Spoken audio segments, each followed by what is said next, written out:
Assalamu alaikum wa rahmatullahi wa barakatuh. Viewers, in this video we'll be learning about numbers and countable nouns, that is adad wal ma'dud. This topic is going to entails on how to understand the explanation behind how counting is done in Arabic, especially in the basic form. So without wasting much of our time, let's get started.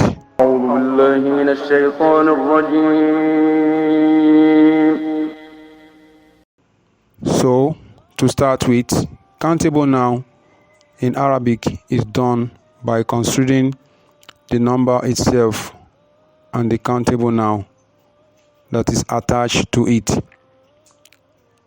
To do that, the following step should be established. One is that if the number is 1 and the countable noun is also 1 or is an object, then the countable noun precedes the numbers and it is expressed in gender for gender form.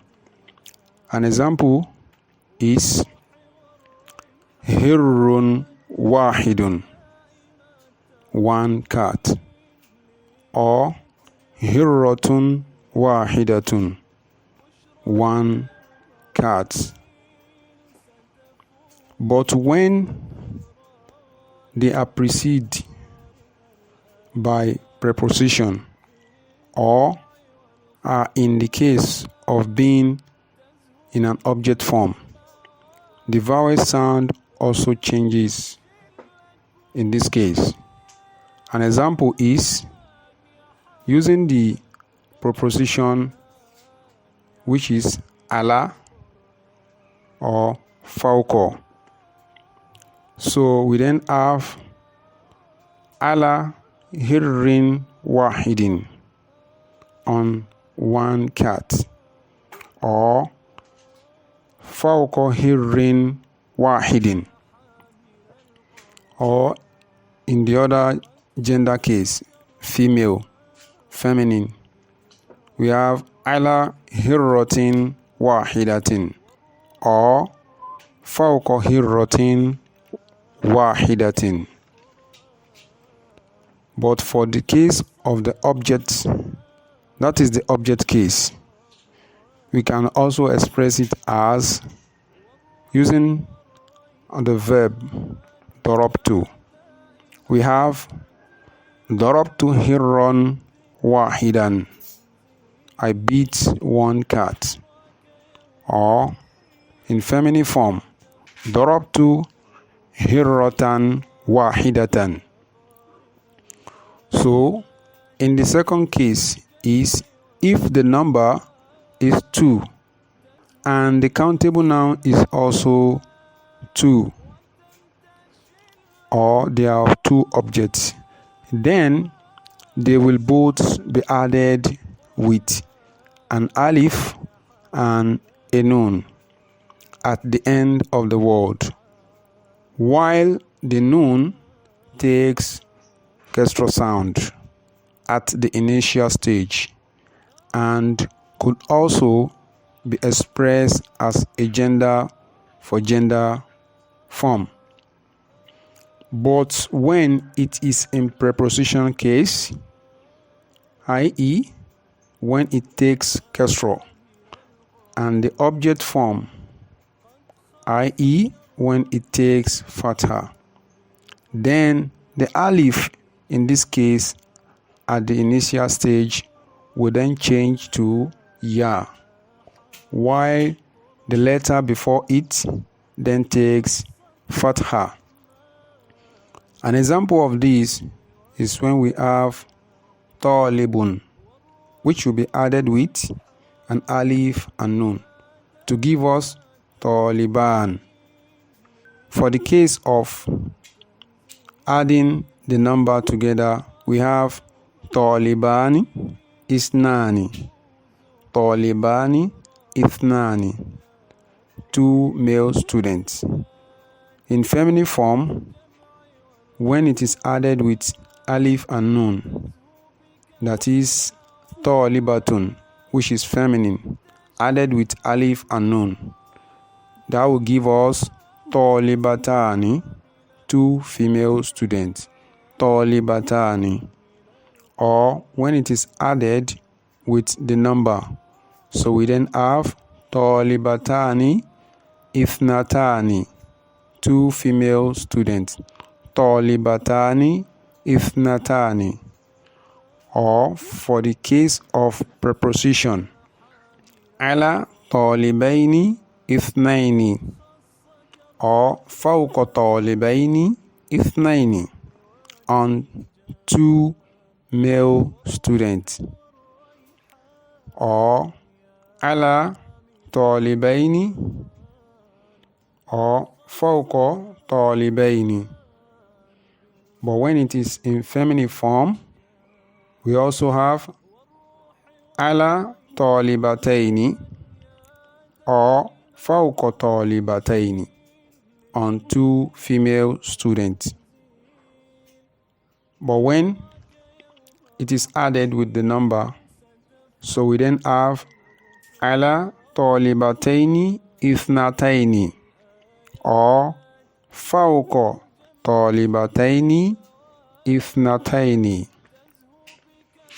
But in the case of object, using the verb daraba, in this case, which is darabtu, so we then have darabtu talibaini, or we say darabtu talibaini ithnaini, I beat 2 male students. Darabtu talibaini ithnaini, I beat 2 male students. This above expression is done for countable noun that could be expressed in gender form, but not for the ones that could not. That is, not for the ones that could not be in gender form. For example, miftahun, a key, qalamun, a pen, etc. Or the ones that cannot be expressed in masculine gender. For example, akibatun, a bag. So akibatun could not be expressed in masculine gender. They are expressed based on the type of gender they are. So we express them the way they are. An example here is when we say qalamun wahidun, 1 pen. So it is wrong to say qalamatun wahidatun. So you cannot feminize that. Or when we have miftahun wahidun, for one to now say miftahatun wahidatun, so it is wrong. So they will be the way they are. So hakibatun wahidatun, but not hakibun wahidun. Okay? But when they appear in 2 objects, or when they appear in dual form, this type of nouns in counting will then be expressed as qalamani.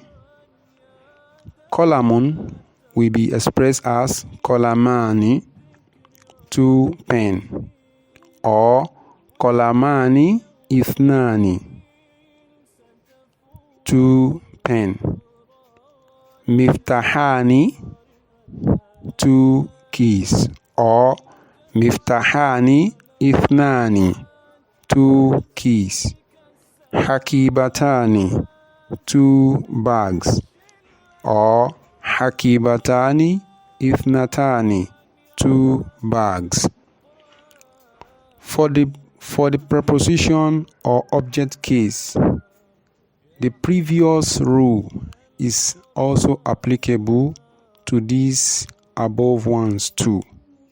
So, when we are going to put it in prepositional case, when they are preceded by preposition, so we can then also say ala fawqa qalamaini or ala qalamaini ithnaini, or we say fawqa miftahaini or ala miftahaini ithnaini. Same thing applies to the last example, which is fi hakibataini or fi hakibataini ithnataini. So when the alif will also be changing to ya in this case. Also note that this is sufficient and complete without adding the numbers ranging from 1 to 2 when the counting is done from 1 to 2. So there will be no need to add the numbers. For instance, when we say hirrun, when we said previously hirratun wahidatun, we can simply say hirratun. It is sufficient that way. Or hirrun wahidun. It is sufficient to say hirrun. So it is sufficient to say qalamun without adding qalamun wahidun. If the number starts from 3 to 10 and the countable noun is also expressed in 3 up to 10 objects, then the rule is categorized into 2, which are 1. The numbers will be feminized with one dhamma at the end of the word, while the countable noun will be plural with the nonation of kestrotan at the end of the word. An example is, take the word waladun, a boy. The plural is expressed as awladun.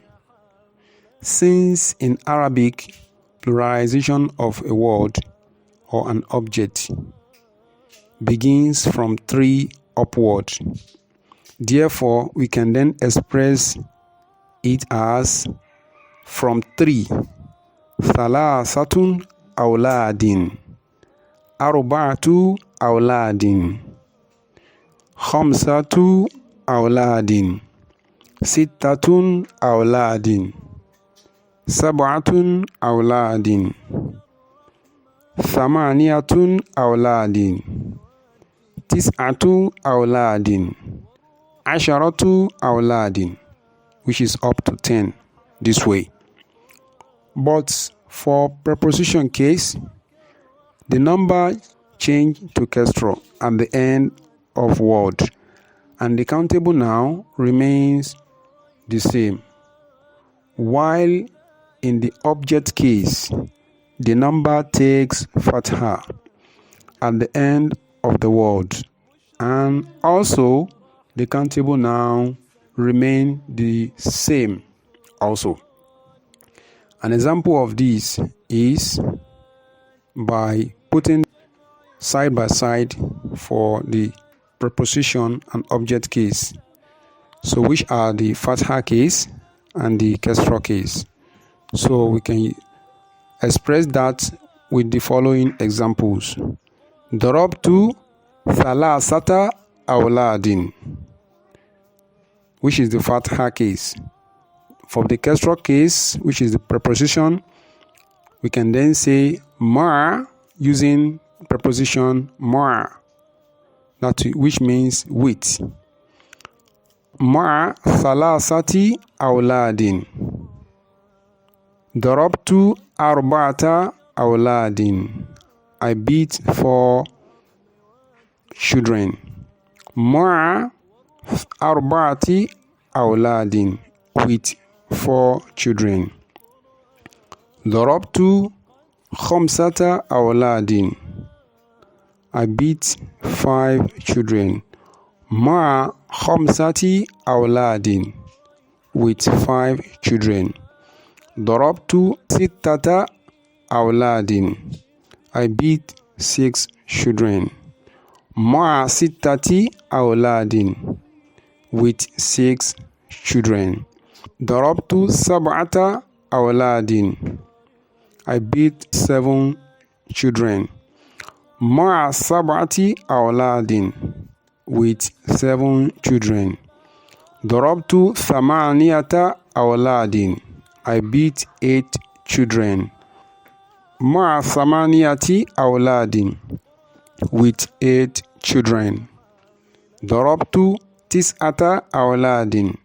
I beat 9 children. مع 9 أولاد, with 9 children. ضربت 10 أولاد. I beat 10 children. مع 10 أولاد, with 10 children. So this way we understand better how counting is done in Arabic with number and countable noun from 1 to 2 or from 3 to 10. So this makes it easier for you on your own to go ahead and practice this and get to understand it better the way I have explained it in this video. So in the next stage of this video, we are going to come with different examples in order to make it more easier for you, while we also, inshallah, embed this in a sentence form so that you can also appreciate how counting is expressed in a sentence form. So without taking much of our time, we are going to stop the lesson here, and inshallah we are going to see in the next video. Bye and thanks. Assalamu alaikum wa rahmatullahi wa barakatuh.